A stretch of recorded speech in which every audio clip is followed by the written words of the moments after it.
गोष्टी मानायलाच तयार नाही। कारण निवडणूक आयोग हा सरकारचा पार्ट असल्यासारखा, सरकारचा पार्टनर असल्यासारखा वागतो। आणि अशा स्थितीमध्ये आम्ही ज्यावेळेस आमचं शिष्टमंडळ भेटलं आणि विचारलो त्यावेळेस त्यांच्याकडे उत्तर नव्हता यामध्ये असलेला घोळ।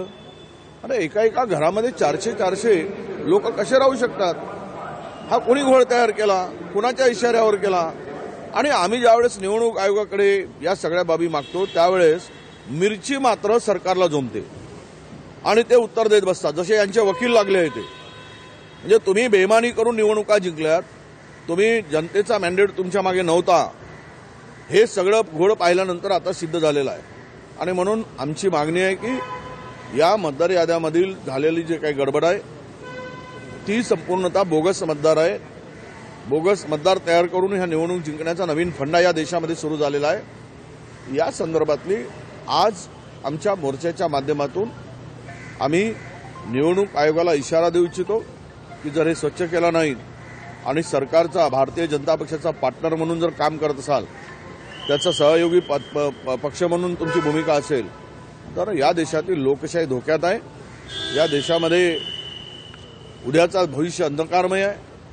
हे या ठिकाणी सांगण्यासाठी हा इशारा मोर्चा आहे आणि सरकारला आणि निवडणूक आयोगाला हा इशारा देणारा ठरेल की सावधान व्हा, जागेवर या, बेईमानी करू नका आणि बेईमानी कराल तर तुम्हाला धडा शिकवल्याशिवाय आम्ही राहणार नाही।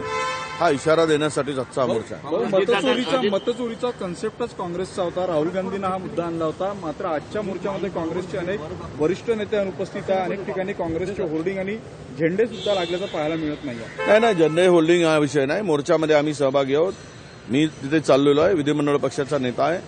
मला वाटते बाळासाहेब आहेत, वर्षा गायकवाड आहेत, अनेक नेते दिग्गज आहेत महाराष्ट्रातील। त्यामुळे असं काही त्यामध्ये सर्वच फौज उतरली पाहिजेत अशातली गरज नाही। अनेक कामामध्ये आता निवडणुकीचा पिरियड आहे। पण एक आहे की मतचोरी झाली, मतचोरीमुळे सरकार आलं, मतचोरीने बेईमानी करून सत्ता बळकवली, हे आता सिद्ध झालेलं आहे। आणि हे आता आमच्या सगळ्या राज ठाकरे साहेबापासून तर सगळ्यांना आता राहुल गांधींचा मुद्दा पटलेला आहे। राहुल गांधींनी जे ही चोरी पकडली त्यावर आता एकमत सर्वांचं झालेलं आहे। काल तुम्ही ट्विट केलं, अजितदादांवर टीका केली, कर्जमाफीला 0% व्याजदरांचे वक्तव्य केलं। ही पद्धत खरं म्हणजे शेतकरी संकटात असताना असं असंवेदनशील बोलूच नाही।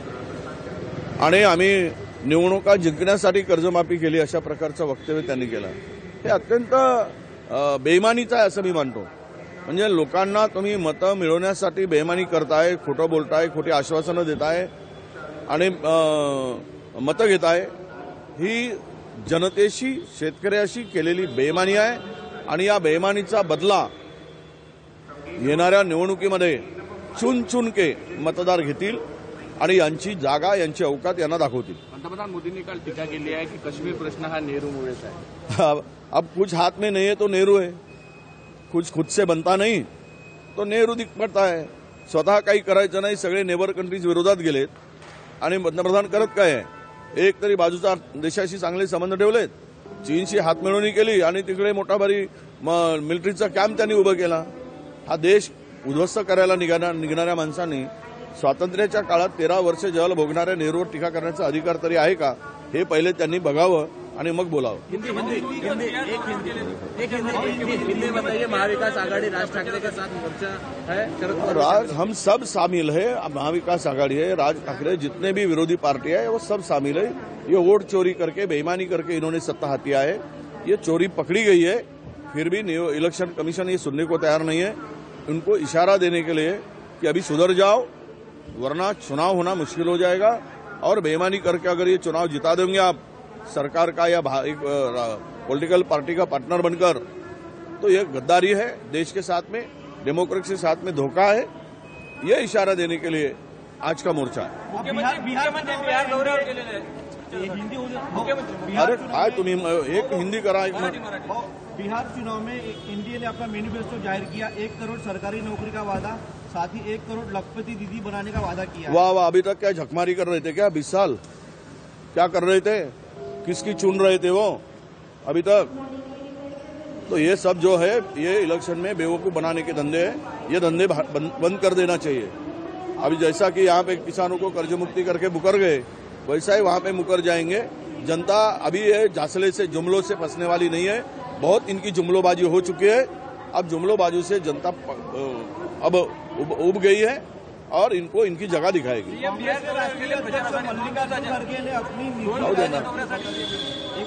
कांग्रेस के राष्ट्रीय अध्यक्ष मल्लिकार्जुन खड़गे ने अपनी निजी राय बताते हुए कहा कि फिर एक बार आरएसएस पर बंदी लगनी चाहिए। तो देखो, ये तो सच है कि ये बिना रजिस्टर का पक्ष है। निधि बटोरते जा रहा है, पैसा बटोरते जा रहा है, रखता कहाँ है मुझे पता नहीं, इसका अकाउंट कहाँ होता है, इसका ये सब बातें जो आती है कि जब जिस संगठन का रजिस्ट्रेशन ही नहीं है तो उस संगठन का जो काम चल रहा है बांटने का लोगों को, धर्मों को, तो उस हिसाब से अगर उनके वक्तव्य है तो सही है। मुख्यमंत्री 2 दिवसांच्या तर चोरीमुळे या ठिकाणी सरकार आलेलं आहे आणि आता याचाच विरोध म्हणून आम्ही मोर्चा काढत आहोत। सावधान व्हा, जागे व्हा, बेईमानी करू नका असं वडट्टीवार यांनी म्हटलेलं आहे। मतचोरीचा मुद्दा राहुल गांधी यांनी उपस्थित केलेला आहे, तो मुद्दा सगळ्यांना पटलेला आहे आणि त्याच पार्श्वभूमीवर आज त्या विरोधात या ठिकाणी आज आम्ही मोर्चा काढत असल्याचं वडट्टीवार यांनी म्हटलंय। लोकशाही मराठी ऐका, पहा, जागरूक रहा।